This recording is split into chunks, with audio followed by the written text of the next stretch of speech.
ওরা কাল আমাদের দোল, পূর্ণিমাতে চাঁদ উঠেছে বলো হরি বল।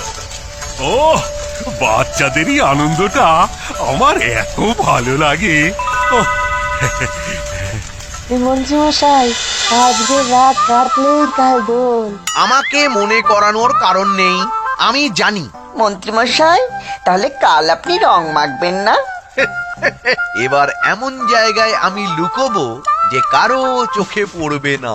আপনি যদি পাতালেও যান না, আমি আপনাকে খুঁজে বার করবই। বাজি তো ধরাই আছে, হেরে গেলে তো পরের দিন ভোজ। তার মানে নতুন কোনো বদ বুদ্ধি মাথায় বাসা বেঁধেছে, ঠিক আছে? মহাকবি, ন্যাড়া পোড়ার এই রাতটাকে তোমার কবিতা দিয়ে স্মরণীয় করে দাও তো। নেড়াপোড়ার এই রাত্রে করলো সবাই পর, দোলের রঙে আমরা রেঙে করব সবে আপন। আমাকে বাদ দিও সভাকবি, আমার ধনুর ভাঙা পণ রং আমি মাখবো না।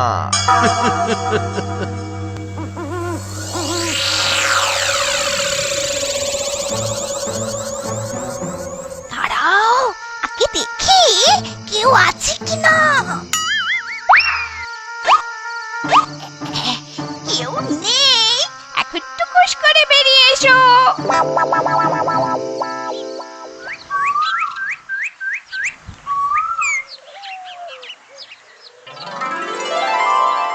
দোলের প্রণাম নিন বাবা।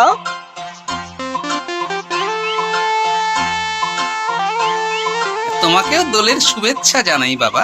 আশীর্বাদ করি তোমাদের ভালো হোক। হ্যাঁ, শুভ দোল যাত্রা। আমরা তোমাদের সবার পায়ে আবির দিতে এসেছি। ঠিক আছে, আগে মঠ আর ফুট কড়াই খা, তারপর সব হবে। মনে আছে তো মন্ত্রীমশাইকে রং লাগাতে হবে? আছে আছে, মন্ত্রী মশাইকে রং মাখিয়েই ছাড়বো।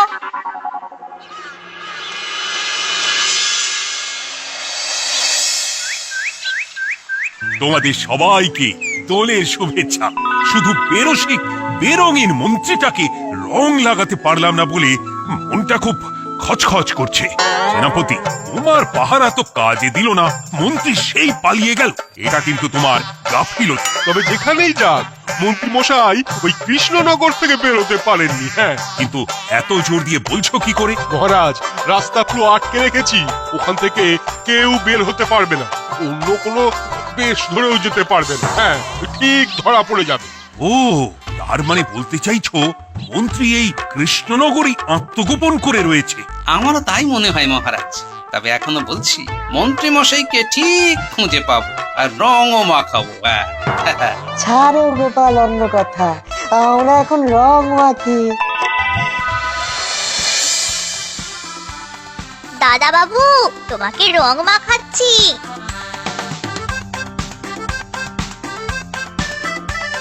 আমাকে আর কত রং মাখাবি? আমি তো একেবারে রঙিন হয়ে গেছি, আর তো কোথাও রং মাখানোর জায়গা নেই।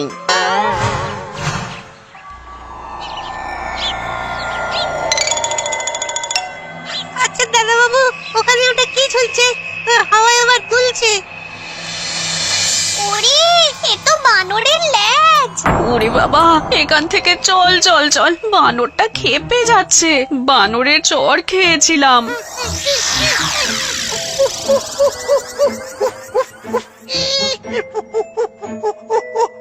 ওই বানরটা ডাকছে রে, রেগে গেছে মনে হয়।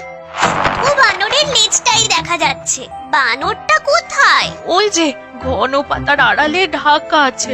লেজটা কত বড়! তাহলে বানরটা কত বড় হবে বলো দাদা বাবু? হ্যাঁ, অনেক বড়। একবার যদি দেখতে পেতাম তাহলে খুব ভালো হতো। এই জামাইটা গোলমাল করতে পারে, এবারে রেগে বানরের গলায় ডাকতে হবে।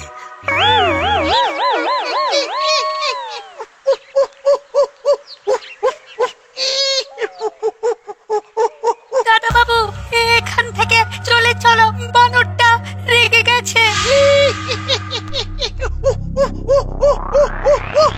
এই, এখান থেকে পালা! ফাড়া কাটলো।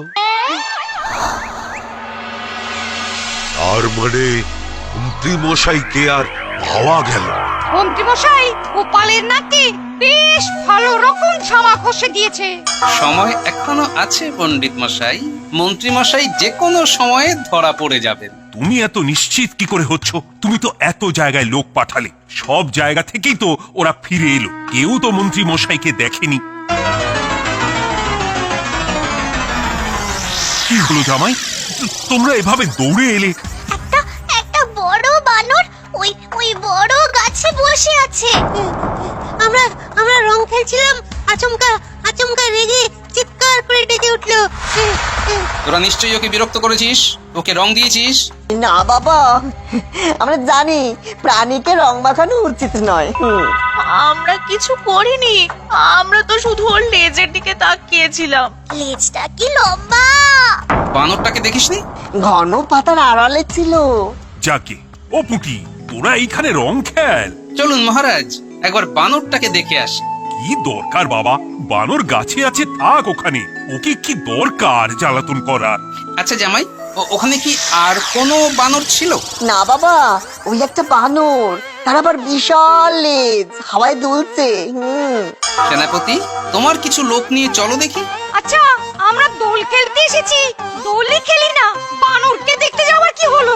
বানরকে না খুঁজে বরং মন্ত্রী মশাইকে খোঁজো, নইলে তো তুমি বাজিতে হারবে। আমার বানর দেখতে খুব ইচ্ছে করছে মহারাজ, চলুন না একবার দেখে আসি। কি যে তোমার আজব খেয়াল মাথায় চাপলো! আমাদের গোপালের মাথায় এখন বানর দর্শন করার ইচ্ছে হয়েছে। বল খেললো ব্যাপার স্যাপার সব। আপনাদের ইচ্ছে করছে না? একটা বিশাল আকার বানর গাছে বসে আছে, আর আপনারা এখানে চুপ করে বসে মিষ্টি খাচ্ছেন। বানরকে মিষ্টি খাইয়ে চলুন না একটু পুণ্যি করি। এটা কিন্তু গোপাল ভালো বলেছে। চলো চলো সবাই, আমরা এই দোল পূর্ণিমা দিনে অন্য প্রাণীকে মিষ্টি খাইয়ে আসি। প্রহরী, মিষ্টি থালা নিয়ে আমাদের পেছনে পেছনে এসো।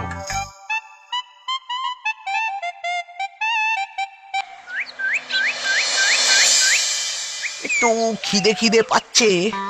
সকালবেলায় যা খেয়েছি এতক্ষণে তো হজম হয়ে গেছে, আর কিছুক্ষণ পেটে দড়ি দিয়ে থাকতে হবে।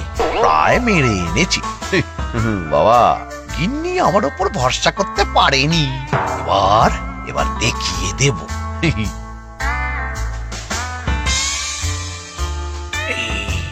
এই ফাড়াটা কাটাতে হবে, তাহলেই ব্যাস। এই সেই গাছ, ওই দেখুন মহারাজ, লম্বা লেজটা ঝুলছে।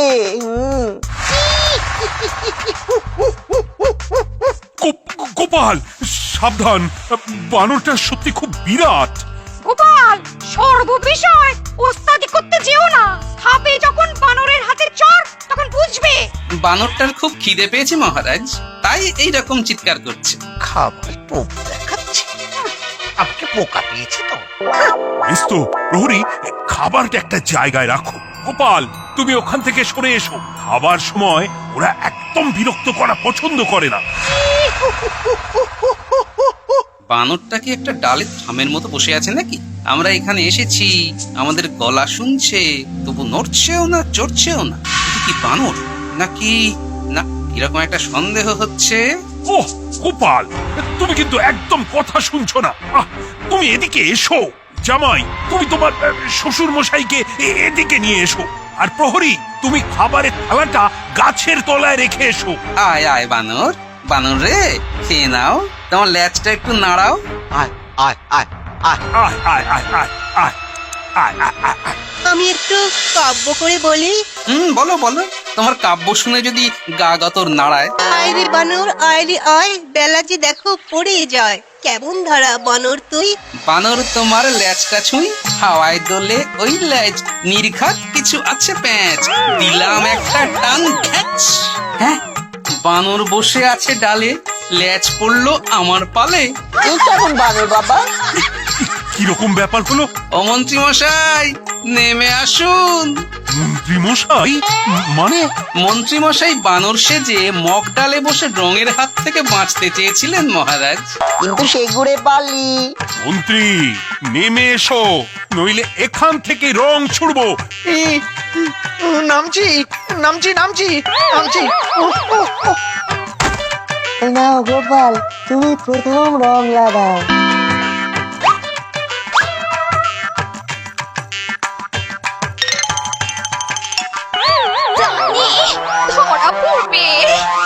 গোপালের সাথে কেউ আছে ওরে টকের জ্বালায় পালিয়ে এসে তেঁতুল তলায় বাস। মন্ত্রীমশাই, এবার যখন বানর সাজবেন তখন দুটো জিনিস মাথায় রাখবেন। প্রথম, বানরে যখন ডাকে তখন তারা লাফায়, এক জায়গায় থামের মতো বসে থাকে না। আর দ্বিতীয়টা? দ্বিতীয়টা, বানরের ল্যাজটা নড়ে, মানে বানর নাড়ায়, হাওয়ায় নড়ে না, আর খাওয়ার গন্ধ পেলে স্থির থাকে না। না, গোপালের রং মাখানো হয়ে গেছে। এবার বাকি যারা আছে তারা সবাই মন্ত্রীকে রং মাখাও। আর মন্ত্রী, তুমি চুপ করে বসো। কি আর করবেন মহারাজ, আমি তো এখন মন্দিরের ঘন্টা, যে পারবে বাজিয়ে যাবে। আমি রং লাগাবো, আপনি চুপ করে বসুন, আমি লাগিয়ে যাই।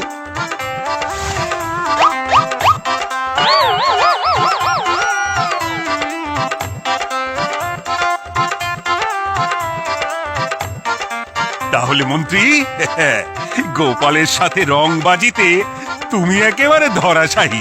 কাল তাহলে তোমার ঘরে আমাদের নিমন্ত্রণ। এখানে আজ যারা যারা আছে তারা সবাই তোমার বাড়িতে নিমন্ত্রণ খেতে যাবে। তুলে পরের দিন আমার মায়ের কাছে যাব, সে করে পালি হলো তো। গোপালের সাথে বাজি ধরার স্বাদ মিটেছে তো। আমি চললাম মায়ের কাছে, তুমি রান্না করে খেও। অগিন্নি, তুমি আমাকে একা রেখে যেও না গো অগিন্নি। তাহলে খাবার কি হবে? আরে আমি আছি কি করতে? কাল আমার বাড়ি তোমাদের সবার নিমন্ত্রণ। ও মন্ত্রী, তোমাকে কিচ্ছু করতে হবে না, আমার বাড়ি তোমাদের সবার নিমন্ত্রণ। আর আপনারাও আসবেন, দোল সবার ভালো কাটুক।